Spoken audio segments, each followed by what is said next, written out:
नमस्कार मित्रों, ई केयरसेन YouTube channel के माध्यम से सामाजिक, राजनीतिक, आर्थिक, सांस्कृतिक, सामरिक और अनेकानेक विषयों पर आपको हम बातें पहुंचाते हैं। और जो समसामयिक विषय होते हैं, तुरंत के होते हैं, अभी के होते हैं, उनको हम पूरे विश्लेषण के साथ स्पष्ट रूप से आपको बताने का प्रयास करते हैं। इस एपिसोड के माध्यम से, इस वीडियो के माध्यम से आपको बताने का प्रयास किया जा रहा है कि धर्म परिवर्तन पर हाल ही में इलाहाबाद उच्च न्यायालय की टिप्पणियां क्या थी और उन पर क्या एक्शन अन्य राज्य या समाज के लोग कर रहे हैं या धार्मिक गुरु कितने उस पर सीरियस हैं। यह एक बहुत बड़ी घटना है जब इलाहाबाद उच्च न्यायालय ने टिप्पणी की और कहा कि भारतीय संविधान का अनुच्छेद 25 जो धार्मिक स्वतंत्रता की गारंटी देता है, धर्मांतरण की अनुमति नहीं देता है, लेकिन धर्म प्रचार की अनुमति देता है। न्यायालय ने स्पष्ट किया है, प्रचार का अर्थ किसी धर्म को बढ़ावा देना है, लेकिन इसका अर्थ किसी व्यक्ति को एक धर्म से दूसरे धर्म में परिवर्तन करना नहीं है, जो कि सब चल रहा है।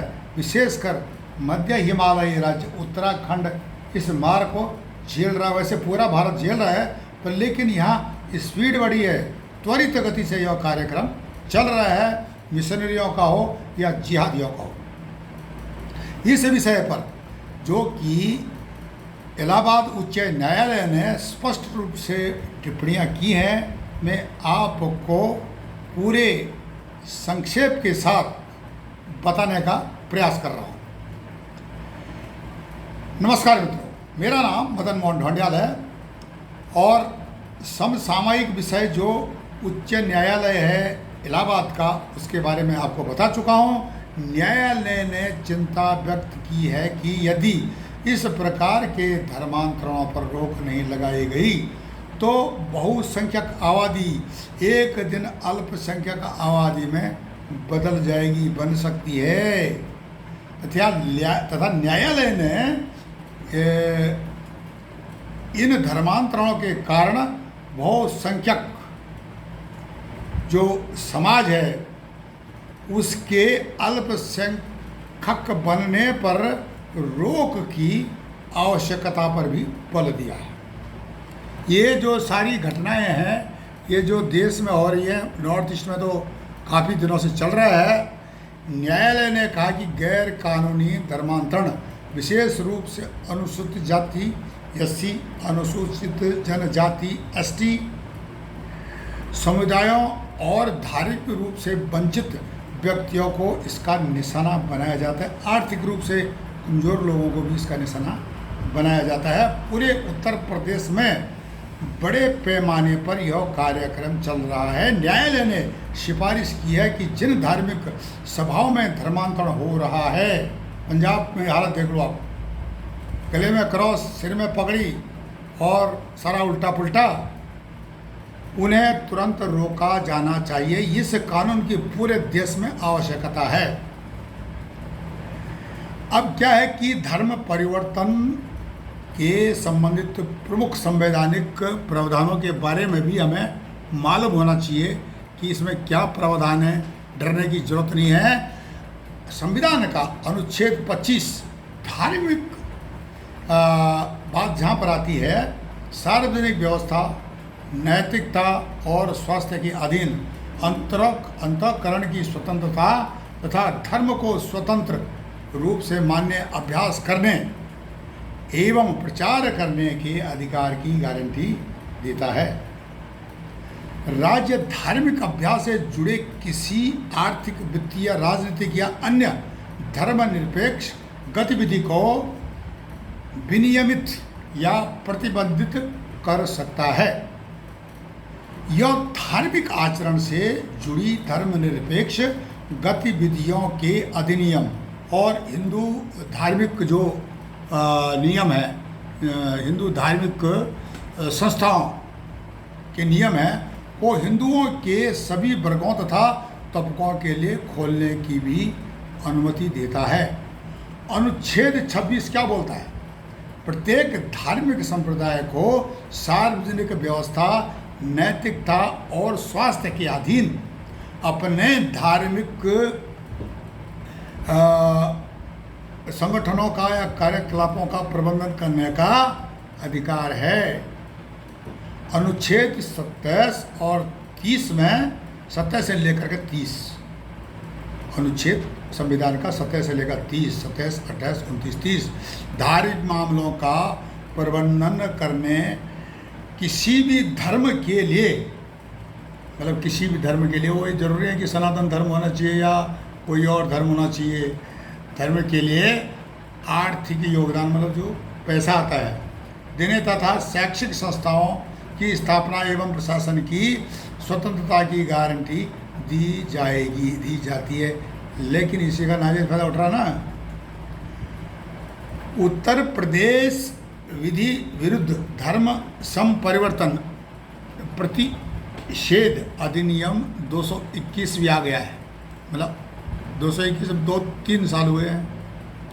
इसका उद्देश्य धार्मिक रूपांतरों को विनियमित करना तथा गलत बयानी, बल, अनुचित प्रभाव, जबरदस्ती, प्रलोभन, किसी कपटपूर्ण तरीके से किए गए धर्मांतरण पर रोक लगाना है। जैसे कि ईसा मसीह की जो मूर्ति है, लकड़ी की बना करके उसमें पत्थर का पेंट कर दिया और पानी में डाल दिया, वो नहीं डूबी। और कृष्ण भगवान की मूर्ति वो पत्थर की थी, उसको पानी में डाला और डूब गई। देखो बोलो हमारा जो है भगवान बहुत अच्छा है।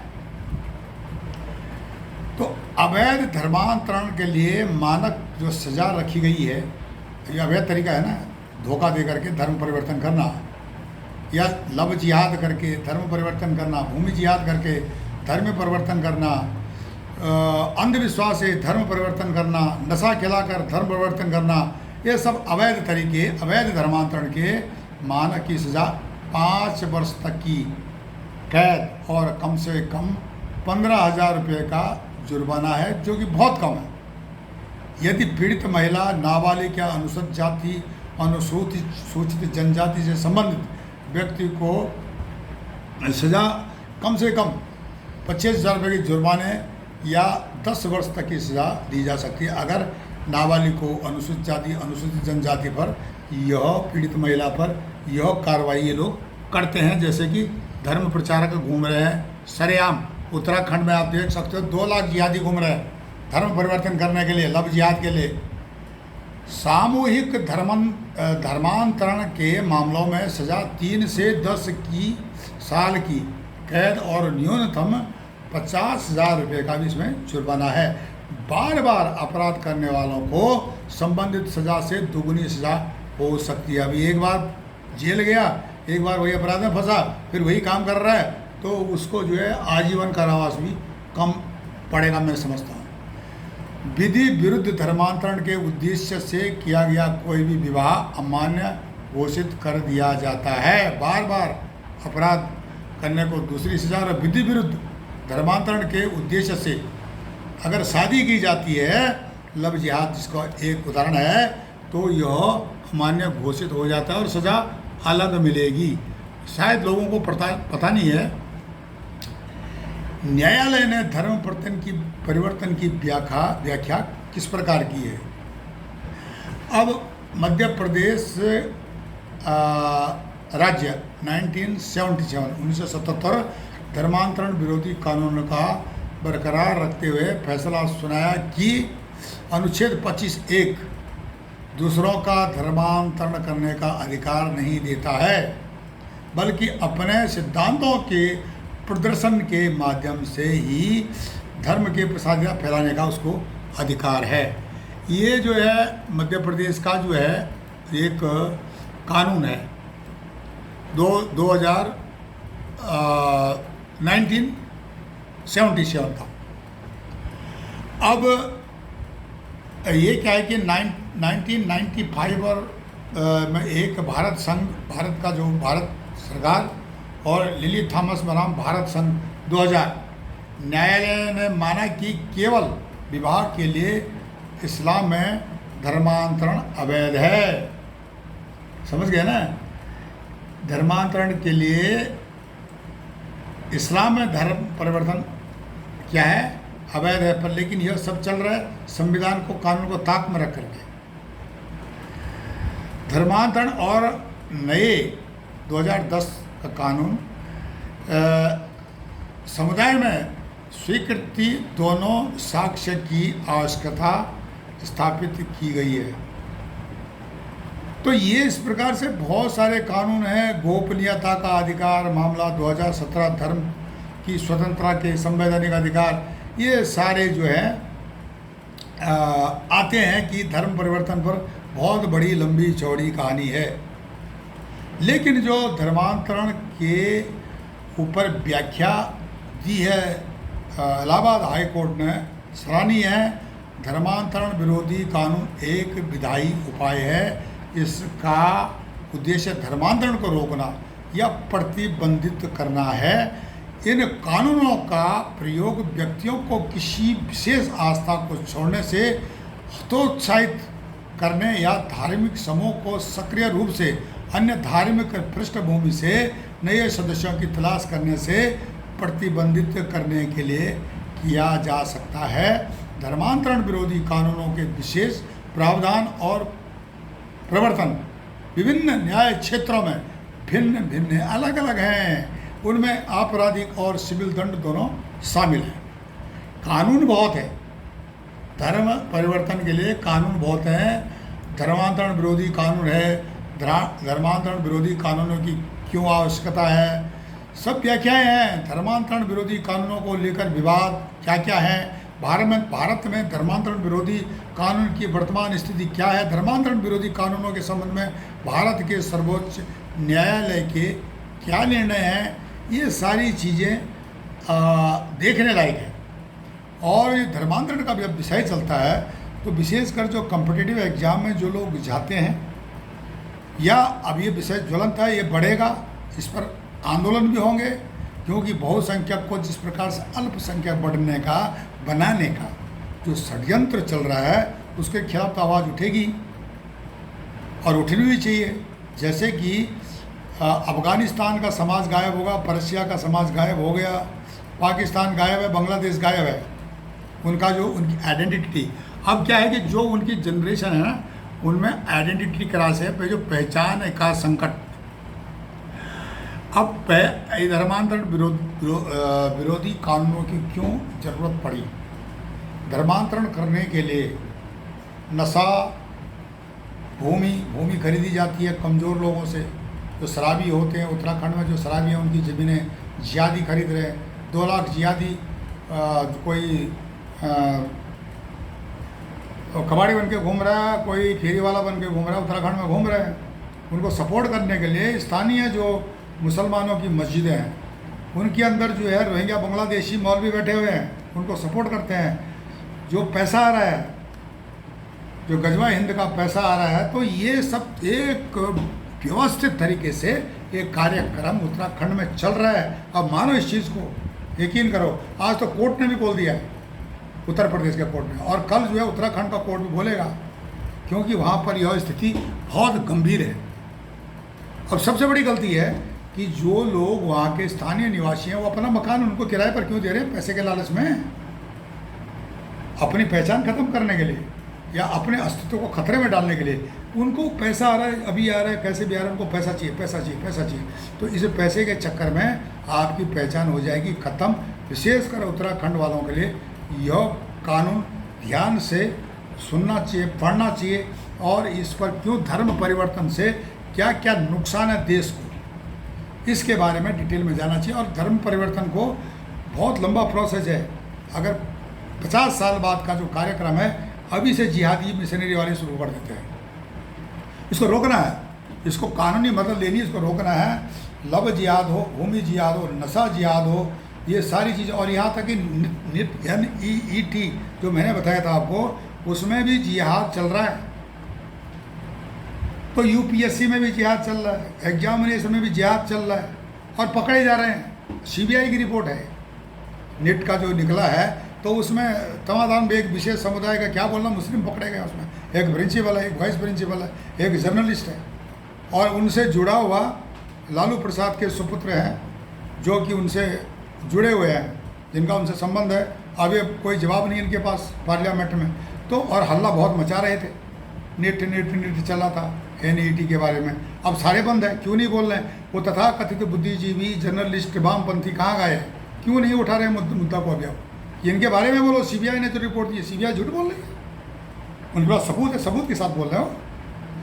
तो परंपराओं और मान्यताओं का संरक्षण होना जरूरी है, और इस धर्मांतरण पर रोक लगने का जो समर्थन करते हैं कि धर्मांतरण विरोधी कानून धर्मांतरण के कारण होने वाले क्षरण को रोक कर किसी विशेष धर्म के प्रभाव और शक्ति को सुरक्षित रखने में सहायता करते हैं।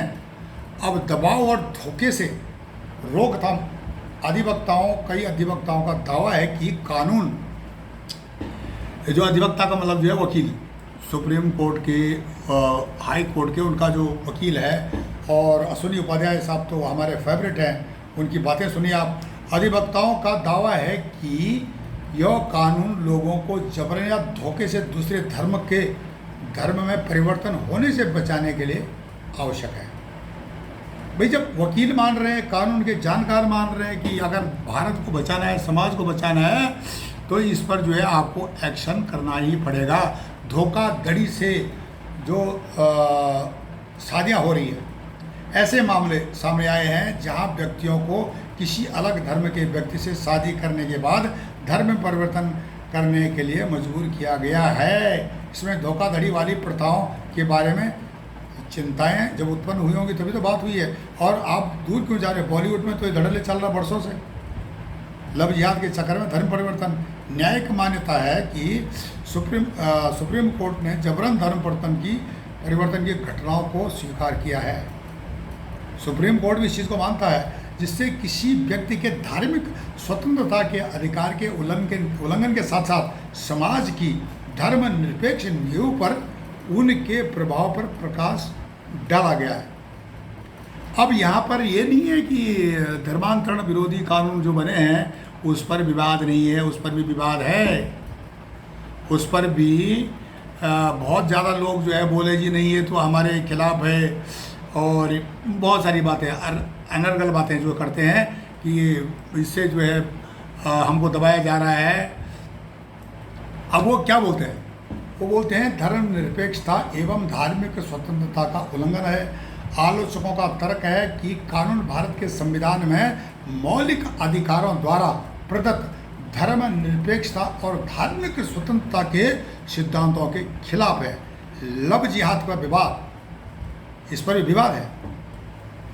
आलोचकों का तर्क है कि ऐसे विवाहों के खिलाफ आंदोलन न केवल धार्मिक स्वतंत्रता का उल्लंघन करते हैं बल्कि अन्य संवैधानिक अधिकारों का भी उल्लंघन करते हैं, जैसे प्राण और व्यक्तिगत स्वतंत्रता का अधिकार अनुच्छेद 21 में और समानता का अधिकार अनुच्छेद 14 में। आलोचक इन कानूनों को अनुसूचित और असंवैधानिक मानते हैं। ये जो बोलते हैं क्योंकि अभी इनको तो अपना धर्म फैलाना है तो करेंगे। धर्मांतरण विरोधी कानूनों के बिना आपराधिक मामले भी हैं, यहाँ तक कि उन राज्यों में भी जहाँ विशिष्ट धर्मांतरण विरोधी कानून नहीं है, जबरन धर्मांतरण के मामले सामने आए हैं। आलोचकों का मानना है कि मौजूदा कानून पहले से भी जबरन धर्मांतरण को रोकते हैं। अब इसके आलोचक और क्या बोलते हैं? यह भी चिंता व्यक्त करते हैं कि कानूनों का दुरुपयोग अल्पसंख्यक धर्मों को दबाने एवं धार्मिक स्वतंत्रता के अधिकार को कमजोर करने के लिए किया जा सकता है। अब बताइए आप। तो ये अपनी इनका ये धंधा है, इनको विदेशों से फंडिंग होती है ये धर्मांतरण करने के लिए, और इनकी कमाई भी अच्छी खासी कमाई होती है। भारत में ऐसे कई कानून हैं जो एक धर्म से दूसरे धर्म में परिवर्तन को नियंत्रित करते हैं। एक कानून अलग अलग राज्यों में अलग अलग हैं और इनके विशेष प्रावधान थोड़ा आपस में नहीं मिलते हैं, भिन्न है काफ़ी। भारतीय संविधान के अनुच्छेद 25 के अनुसार नागरिकों को किसी भी धर्म का पालन करने, मानने और प्रचार करने की स्वतंत्रता है। धार्मिक समूहों को भी अपने धार्मिक मामलों को नियंत्रित करने का अधिकार है, जब तक वे सार्वजनिक नैतिकता, व्यवस्था, स्वास्थ्य का पालन करते हैं। वर्तमान में भारत में धार्मिक परिवर्तन पर कोई राष्ट्रीय जो प्रतिबंध या नियम नहीं है। हालांकि धार्मिक परिवर्तन को नियंत्रित करने के लिए निजी सदस्य विधेयक 1954 से कई बार संसद में पेश किए गए हैं, लेकिन कभी यह पारित नहीं हुए हैं। वैसे एज इट इज पीछे 2015 की बात है, नई सरकार आ गई थी 2014 के इलेक्शन के बाद। 2015 में केंद्रीय कानून मंत्रालय ने कहा था कि संसद के पास धर्मांतरण पर रोक लगाने वाले कानून बनाने का विधायी अधिकार ही नहीं है। फिर भी कई राज्यों ने विगत कुछ वर्षों में जबरन धोखाधड़ी या जबरन धर्मांतरण पर रोक लगाने के लिए धर्म की स्वतंत्रता कानून बनाए हैं। सामान्य तौर पर भारत में धर्मांतरण विरोधी कानूनों के तहत ऐसे व्यक्तियों की आवश्यकता होती है जो दूसरे धर्म में परिवर्तन होना चाहते हैं। उन्हें पहले सरकारी अनुमति प्राप्त करनी होती। कानून यही बोलता ना। कुछ राज्यों में दूसरे राज्य जैसे कि नॉर्थ ईस्ट है,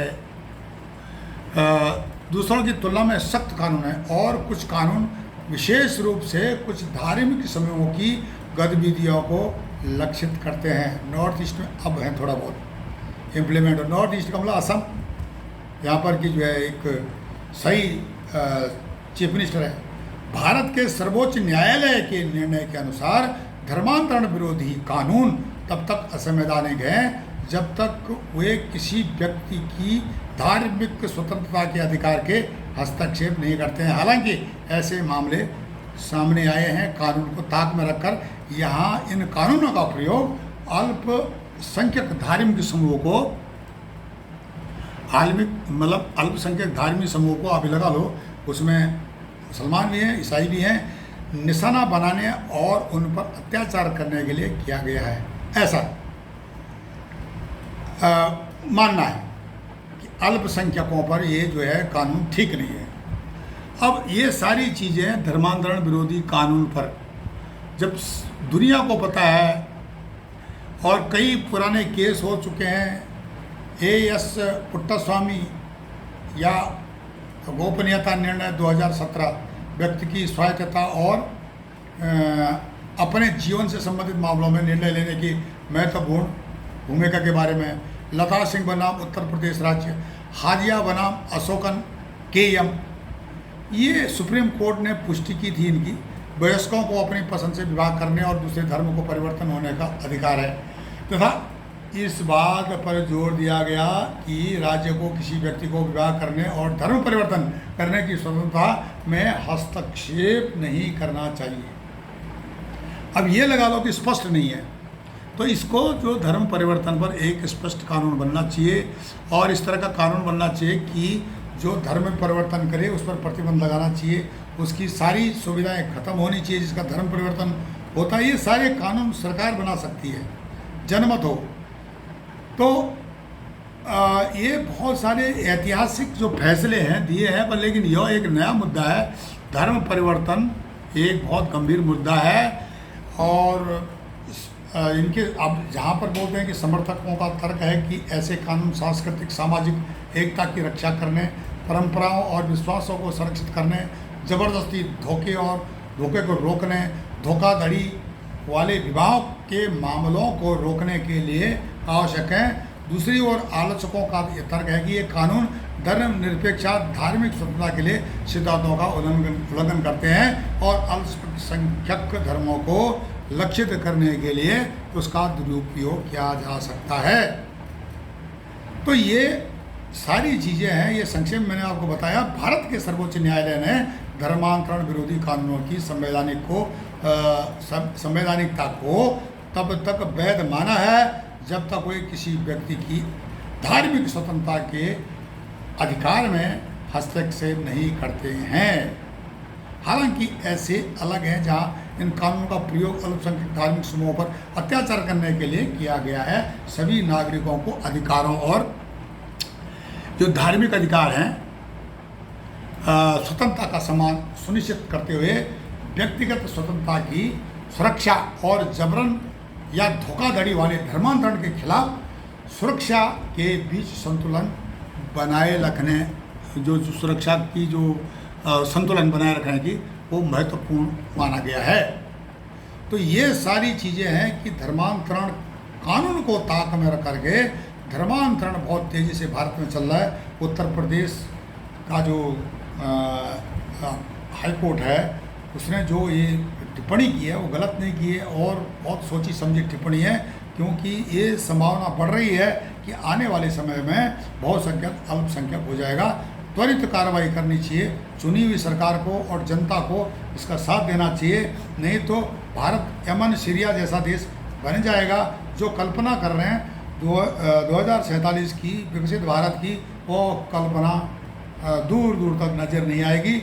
इससे पहले इस प्रकार के कानूनों को बनाना बहुत ज़रूरी है कि जो कि धर्मांतरण पर प्रतिबंध लगाए, विभिन्न प्रकार के जिहादों पर प्रतिबंध लगाए, धोखाधड़ी इत्यादि से जो है कानून को ताक में रख करके ये जो कार्यक्रम चलाते हैं तो इन पर प्रतिबंध लगाया जाए। यहाँ तक कि संभ्रांत परिवार भी ब्लैकमेल होते हैं। बॉलीवुड के 3-4 विवाह इसके उदाहरण हैं, और भी कई कंगाल हो गए। तो ये सारी चीज़ें जो है इनको आगे आना बहुत अच्छी बात है, सकारात्मक बात है, और इसमें ज़रूर सरकार जो संवैधानिक तरीके से चुनी हुई है इस पर एक्शन लगी। आप हमारे चैनल ई-गेशन को लाइक करें, सब्सक्राइब करें, कमेंट्स करें और शेयर करें। तब तक के लिए नमस्कार, धन्यवाद।